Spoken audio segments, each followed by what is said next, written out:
barrage areas, remember, everybody knows who in their family and also in their neighborhood is collaborated with IRGC. And now that the head of a snake is dead and gone, and also, look, Mohsen Ejei was killed, many very significant people of the Iranian authorities. There are even talk of Ghalibaf. I haven't seen that. I'm trying to find more about Ghalibaf, if he was among those that was eliminated or not. But these are the people that were in charge of suppression with severe suppression. I mean, killing, using knives, cutting heads. We saw this before, especially starting 2009. We saw that more and more. So if they are not in the picture anymore, so guess what happens? People are more and more excited and empowered, and if there is the right resistance movements inside, can organize all of that and can use all of that for the regime change. So what I see right now, and again, I don't want to jump into any conclusion. I just want to wait, and I'm checking and looking at all the news just to make sure what I see. But definitely, this is the beginning and end. You can laugh as much as you like to. It doesn't matter. The final words are being said inside of Iran by the Iranian people and Thanks. for the regime change, and it's going to happen. Thanks for those thoughts. I Uh, want to say hi to my co-host Vladimir. Nima, I want to go to Patrick and Nima real quick on this. And Vladimir, if you have any thoughts, feel free to jump in or any news to share. Um, eh, can I go you after know, Patrick because he's had good run? one Yeah. yeah one second. So Shirin and Maral, we've heard your interpretations and your thoughts on all of this. Patrick earlier was talking about the other side of it. And, throughout the space all day long, we've been talking uh, about this idea that Iranians are not a monolith within Iran. There's different, socioeconomic, religion, political, ethnic, cultural, all kinds of layers on the spectrum. And what we were discussing earlier was there's the other side of it. There are the groups that are the loyalists and the nationalists. They prescribe to the ideology of Velayat Fari. And so that balance, Patrick, you were speaking on this and what it specifically means in this moment when we have all of these different groups that coexist within this environment. So if you want to take a minute and kind of finish off where you were speaking on that, I think it's important to have that dynamic. Sure, I'll finish that thought, but also more importantly, and this needs to be said, is Mario Nafal, his account is putting out videos that claim to be people celebrating the death of Khamenei. I've sent these videos to my Iranian friends, and they said that's not what's happening. And in fact, one of them, they're celebrating the fact that Iran hit Israel and is pounding Tel Aviv. So, if we report random videos on X and then we build a narrative around it and we tell it to 10,000 people on this space, I think I'm very sorry. we're doing a I disservice. have to Hold break for on. this, No, Patrick. no, no. Nope. Hold on. I'm Iranian state criticizing media the fake news. Iranian state media, this is nobody else's news. This is Iranian state media, has confirmed officially that Khamenei's daughter, son in law, and grandson have been killed. But I'm addressing the problem of fake news, that you're spinning a narrative around that people are celebrating the death of the Iranian leader, and how that's a problem when we're broadcasting to 10,000 people here. Okay? That's a serious issue. And you guys need to take responsibility for that as co-hosts. Otherwise, you're doing war propaganda and you're lying to everybody in this space, and you're pushing If you're he is the We think pushing supreme you're fake court, lying to news. everyone too, Patrick. if he is the supreme leader, if he is the supreme leader, he should make a speech to his No, no, I'm people. not. Where is Excuse me, he? my friend. Where I'm is not he? talking. I'm Where talking is about he? the. Where is Shut up. he? Why he Okay, hide? Shut your mouth. we're not Jesus. doing this. We're not doing this. No, I mean, I It's a serious understand. Mm. issue, Hold, Azzy. It's a listen, serious Patrick. issue. Are you a Patrick, journalist? Or are you a I understand. propagandist? Patrick, I understand the point that you're trying to make. I said it in the beginning. We're in this fog of war, so there's a lot of information that comes out.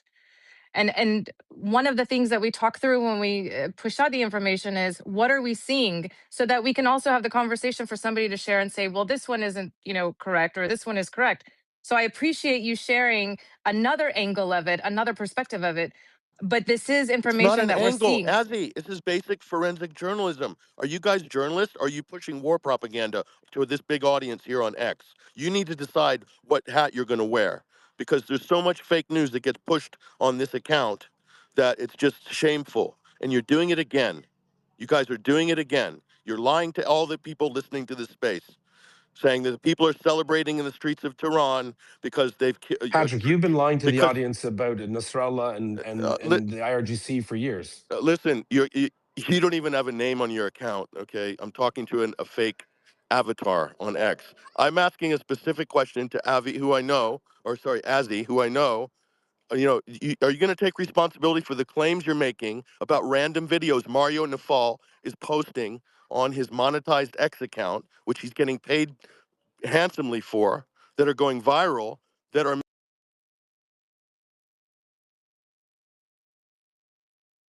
What happened? I can't hear him anymore. Someone, Let, I think let, he someone threw Because dropped. him he out. not to say the truth. Someone threw yeah, him out. Because I that's a think he blessing. dropped. Because Well, he not say the truth. no, because he got thrown out. I don't think that's very nice. Well, he's He was in insulting the the middle of. integrity of the co-hosts who have nothing to do with Mario's posting. So that's a little silly.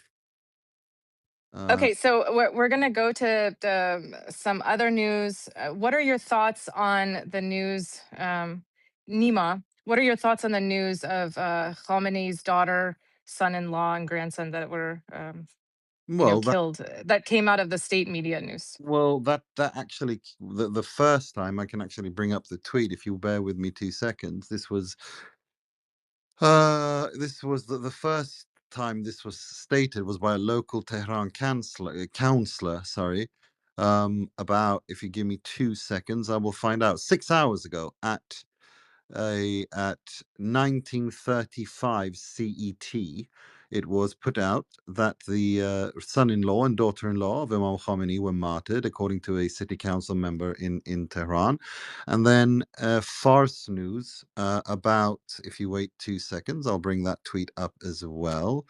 Fast News put out 52 minutes ago that they have been communicating with informed sources. It was confirmed that the daughter, son-in-law, and grandchild of Ayatollah Khamenei had been martyred. So it's not like, we knew that, but based on what we saw, that there was a flattening and bombing of a compound, there were people killed. That's what happens when you bomb buildings.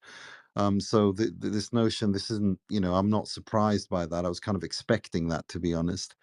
But whether or not that translates into what seems to be some sort of a overarching narrative. I mean, I saw some account tweet that Trump has been shown an image of Khamenei's dead body. Okay, why is it? It's Donald Trump. If Donald Trump has an image of a dead body of Ayatollah Ali Khamenei, he's not going to he's going to post that everywhere.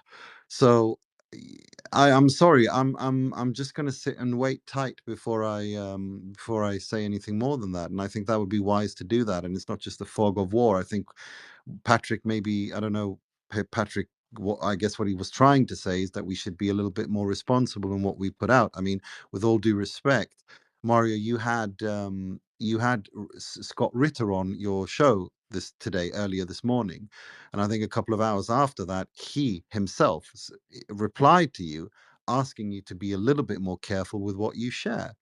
Now, I suppose that's what Patrick was trying to say. I don't think that was rather insulting. I think that was just rather just him trying to make a point. But I mean, if you were offended by that, then what can I do?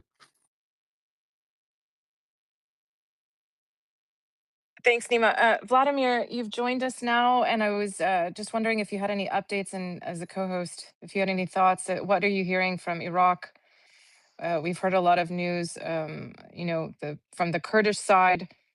So if you could take a moment and share some updates. Yeah, well, I'm not sure if the co-host is supposed to talk, but anyway, so About the Iranian Kurds, there was like two Iranian groups that were targeted with drones and missiles by Iran. One of them is PAK, and another one is the PDKI. But no one got injured or killed by these strikes. And basically, the Patriot missile system somehow also took out the missiles that were heading their way. So I really doubt that the US is trying to protect these Iranian Kurdish groups. It's most likely that these missiles they entered sort of the perimeter of the defense system of the Patriot. So they just basically they're not gonna differentiate. They're gonna take out any missile that comes close. And I saw it also with my own eyes when they were Iran was targeting the Erbil airport. So that's an interesting development, which is also not really reported by many other media channels. I only saw the Turkish government media Anadolu covering that. And for the rest, I agree with one of the speakers that we have to be careful with what kind of news comes out. We have to always double check and verify. Until now, like when Trump announced that the supreme leader was killed, the Iranian state media was still denying it. But the fact is that they had this speech before. They're saying there's going to be a speech by the supreme leader, and this speech didn't come. So this is also an indication that something happened to the supreme leader. And until now, like the Iranian state media haven't shown any real proof that the supreme leader is still alive. So we have to see if there's going to be more on this specific subject. But it's also interesting what the other speaker was mentioning, that Fars News is actually confirming that these family members of the supreme leader were actually killed in the strike. So yeah, there's a lot of news like that now going on, and a lot of other What I news. said was, just to clarify, what I said was that Fast News confirmed what was said at 7:35 CET this evening. So just so we don't, try to, just to misrepresent what I said. What I said was that Fast News confirmed an earlier report that came out of Iran 53 minutes ago. Fast News confirmed what was said at 7:35 CET tonight, earlier, just so we're clear. I got it. Thank you so much. I think, Yehuda can speak now. I think you have your Great, hand up. thanks. Yeah, no, I just the ship kind of sailed a bit, but I think it's clear. I'm not going to get into what other people said. I think, but I do. I'm not going to name people, but someone made a comment about Iran, the IRGC being a democracy or republic, and people are elected. People are vetted by a certain council to make sure that they follow the rules. So to call it a democracy is kind of insulting, and then calling the protesters all like terrorists, and 40,000 people at least maybe around there were murdered by the regime, and that's just really sad for anyone to say. And I'm not one of those people that say, hey, you can't talk over women, but when ostensibly a white guy is telling Iranian women and laughing at them, I think it's a little sad. So I think decorum is important. I think what's important right now is that Israel and America, or the US and Israel, have decapitated the regime. There's no doubt about it. There's no IRGC. There's no going back to business as usual. The real question is what happens after. So the first steps of this attack started with the complete destruction of communications and command and control systems within the IRGC. They're not able to talk to each other. They're deaf and mute. They have obviously plans in place, contingency plans, that if they're not able to reach and they know something's happening, start firing off. And they've done that. And they've done that with drones. Why Dubai? Someone mentioned Dubai. I think it was Maral or Shireen. It's closest. It's easy. It's less defended than, say, Qatar, Bahrain. The largest air defense array in the history of humanity is located in that eastern part of Saudi Arabia, with Bahrain and Qatar, parts of Syria and Jordan. So it's very hard for the Iranian regime to fire effectively in that area. It's not going to make Dubai uninhabitable. I don't know how long the regime lasts. I think it's clear that the top leadership have been killed. Khamenei and his son Mujtaba, I think, key figures, and a lot of other senior leaders. The real issue, again, as I said, is what happens next. And unfortunately, there's two options: some form of a rapprochement with regime in betweens, and democratization, but who fills in? And that's a big problem. And